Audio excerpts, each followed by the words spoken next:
Monsieur le député, cher Lionel, Monsieur le président de la communauté des communes, cher Eric, ah oui, tu es là. Pourtant, oui. Mesdames et messieurs les élus, avant de débuter, je voudrais tout d'abord vous présenter les excuses de Monsieur Frédéric Vaux, préfet des Landes, Monsieur Xavier Fortinon, président du conseil départemental des Landes, Monsieur Biava, directeur de la CAF, dont les agendas ont empêché leur venue ce matin. Chères Saint-Martinoises, Saint-Martinois, c'est avec le plus grand plaisir que je vous retrouve en ce début d'année et vous souhaite la bienvenue à l'occasion de cette traditionnelle cérémonie de vœux. Au nom de l'ensemble du conseil municipal, je vous présente mes meilleurs vœux pour cette année 2020. Que cette année soit riche en projets personnels et professionnels. Que cette année soit une année d'espoir et de perspectives enthousiasmantes. Que cette année soit une année de bonheur et de sérénité pour vous-même et vos proches. Pour ma part, je souhaite que cette année 2020 soit synonyme de fraternité, de solidarité et de respect mutuel. Je formulerai également le vœu que cette année se concrétisent les politiques volontaristes pour lutter contre le réchauffement climatique.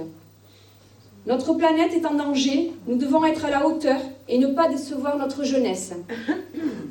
Nous avons la chance, à Saint-Martin-de-Seignances, de vivre dans un environnement préservé.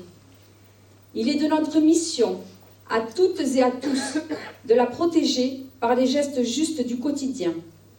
Que ce soit dans la gestion de nos déchets, de notre eau, de notre énergie, de nos déplacements. Nous avons des efforts personnels à réaliser pour en terminer avec le gaspillage, source de tous nos maux environnementaux. Cela doit être notre contribution pour une planète meilleure. En ce début d'année, il y a beaucoup de remerciements à formuler. Je voudrais d'abord les adresser à vous toutes et tous présents ici ce matin. Vous répondez toujours plus nombreux. Vous permettez à ces moments de convivialité d'exister. Ces temps forts où l'on se retrouve rythment la vie de Saint-Martin-de-Seignances.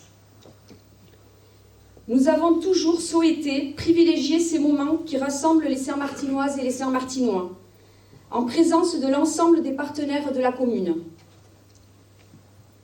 Nos partenaires contribuent non seulement à favoriser le bien-vivre ensemble, mais enrichissent l'attractivité et le rayonnement de notre commune, le lien social, le lien intergénérationnel.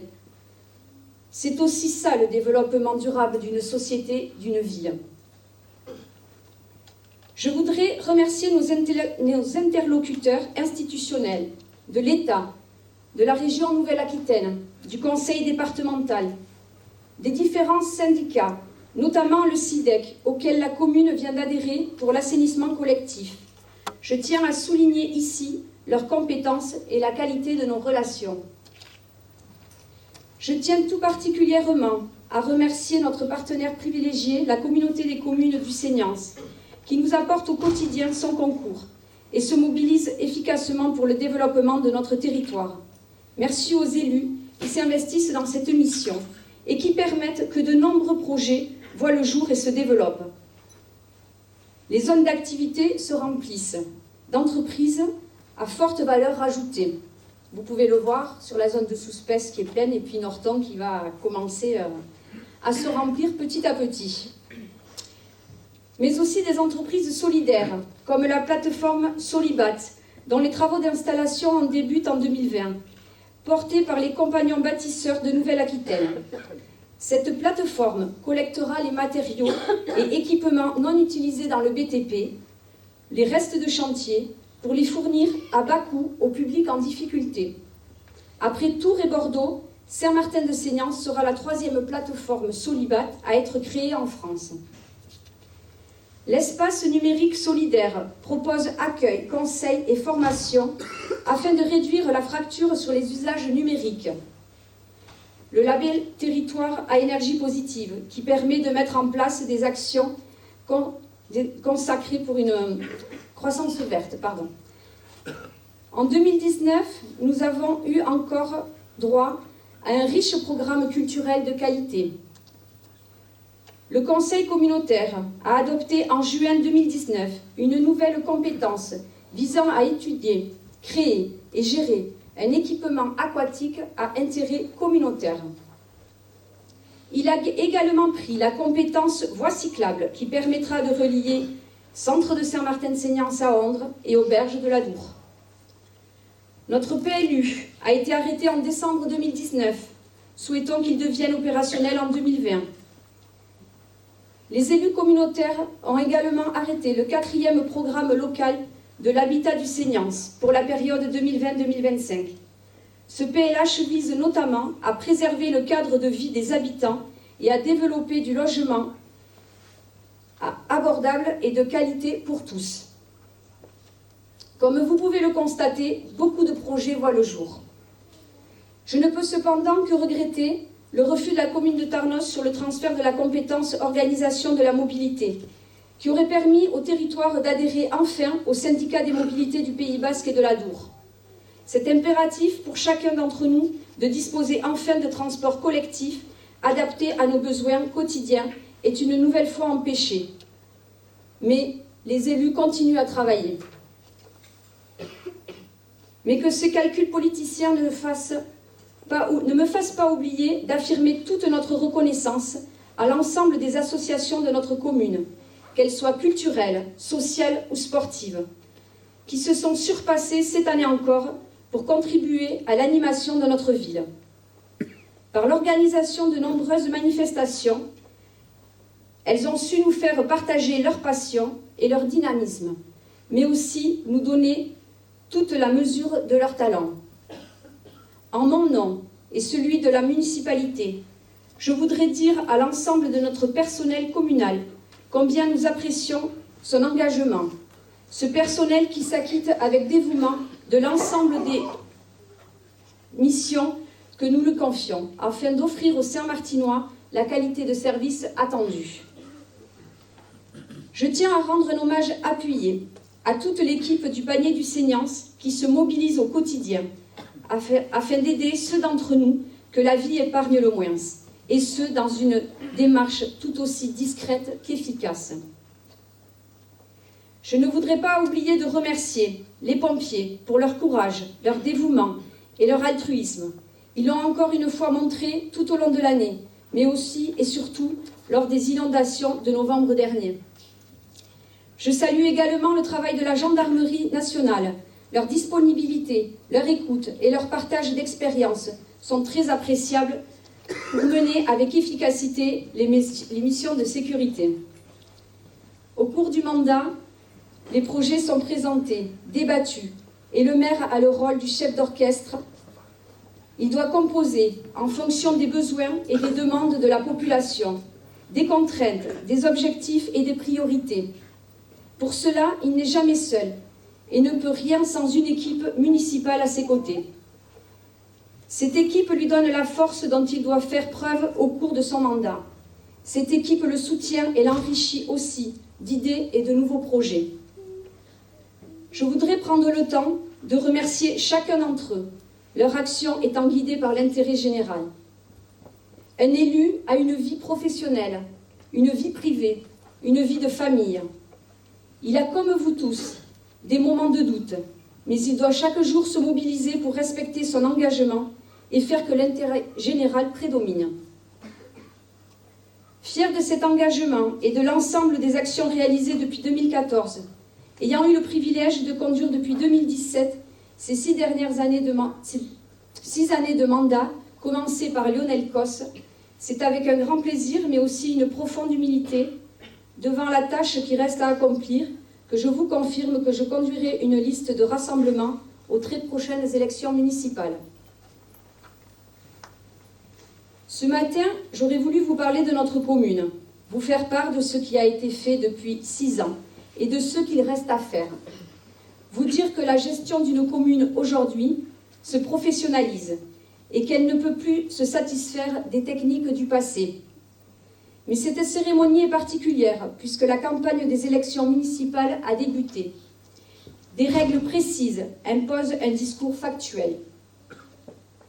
J'évoquerai donc uniquement les réalisations de l'année 2019 qui ont eu pour objectif d'améliorer le quotidien et le cadre de vie de chacun. Je citerai la réfection de l'aire de jeu de Barrère et sa réouverture après un épisode pluvieux important. La mise en accessibilité des écoles avec un cheminement piéton en enrobé. Les travaux d'entretien de la toiture de l'église. La réhabilitation des réseaux eaux usées et le redimensionnement du réseau eau pluviale sur la route Océane entre la mairie et le stade Gony. Des travaux qui ont nécessité la fermeture de la route, mais qui étaient indispensables pour permettre au centre-ville d'éviter de lourds dégâts lors de fortes pluies. Si l'on en juge par le dernier épisode du mois de novembre 2019, on ne peut que constater l'efficacité de ces travaux. La réhabilitation du mur de soutènement et l'élargissement de la voirie qui ont permis la réouverture de la route de Cantegrouille. Les divers travaux sur la voirie et les fossés. La réhabilitation des réseaux eaux usées et eaux pluviales, ainsi que l'aménagement de la voirie allée du Petit Tresse. Un chantier qui sera terminé dans les semaines à venir. Il ne reste plus que la pépite à poser, d'ailleurs. La mise en sécurité rue de Montauby avec une zone limitée à 30 km/h et la mise en place du protocole de participation citoyenne entre la préfecture des Landes, le groupement de gendarmerie des Landes et la commune de Saint-Martin-de-Seignances. Ainsi, la commune et la gendarmerie mettent en place, encadrent et évaluent un dispositif alliant prévention et vigilance sous la forme d'un réseau de solidarité de voisinage structuré autour de référents citoyens. Un petit mot aussi sur les projets en cours. Mais avant de les citer, je tiens à rappeler que tous ont fait l'objet d'une participation citoyenne avec l'organisation de réunions publiques ou de consultations de la population. En 2020, l'aménagement du parc Maisonnave va débuter avec la construction d'un théâtre de verdure. Saint-Martin-de-Seignances profitera alors d'un nouveau lieu de rassemblement pour organiser des spectacles et des représentations de plein air. Dans le cadre du projet Cœur de Ville, fin 2019 a été choisie l'équipe d'architectes pour la réhabilitation de la place Jean Ramon et la construction d'une halle. L'esquisse retenue vous sera prochainement présentée avant qu'elle soit finalisée. La construction de 2 cours de tennis couverts qui va démarrer au premier semestre 2020. Le projet d'extension de l'école Jean Jaurès profitera d'un espace de restauration moderne de type self. En centre-ville, une opération de logements sociaux adaptés aux personnes âgées est en cours de réflexion en lien avec le Centre intercommunal d'action sociale. Enfin, je mentionne la fin de la réalisation du schéma cyclable initié depuis 2014 du stade de rugby au Château Rouge et de l'école Jean Jaurès au Quartier Neuf. Les piétons et cyclistes se déplaceront en toute sécurité. Le chantier sera terminé avant l'été. Outre ces chantiers qui constituent la partie visible de notre action, notre énergie a été consacrée à des dossiers moins visibles, mais qui participent tout autant à l'amélioration de notre cadre de vie. Avec, par exemple, une action très volontariste auprès des promoteurs pour maîtriser la croissance des logements collectifs sur Saint-Martin-de-Seignances. La préemption d'un terrain au Quartier Neuf a ainsi permis d'éviter une opération immobilière qui aurait encore aggravé les difficultés de stationnement et de circulation. Du côté du quartier de Grandjean, diverses parcelles ont été achetées afin de préserver l'espace naturel existant et la ceinture verte qui entoure la commune. La commune a aussi récemment acquis la maison située à droite de l'église où est prévue la réalisation de logements sociaux. Beaucoup reste à réaliser sur Saint-Martin-de-Seignances pour accompagner et maîtriser les évolutions, que ce soit sur le plan des investissements liés à notre qualité de vie, mais aussi sur les actions au quotidien, afin que le bon vivre ensemble continue d'être notre marque de fabrique. Avant de terminer, je voulais remercier tous ceux qui ont permis l'organisation de cette matinée de vœux à Émicro, et particulièrement l'association Ardécom, qui a joliment décoré la salle avec des œuvres réalisées par ses adhérents, ainsi que Nadine et Bruno pour le superbe et délicieux buffet qu'ils nous ont préparé et que nous n'allons pas tarder à déguster. Je vous renouvelle à toutes et à tous, ainsi qu'à vos familles, mes vœux les plus sincères de santé, de bonheur et de réussite dans toutes vos entreprises, à vous-même et à tous ceux qui vous sont chers. Bonne année 2020 et merci de votre attention.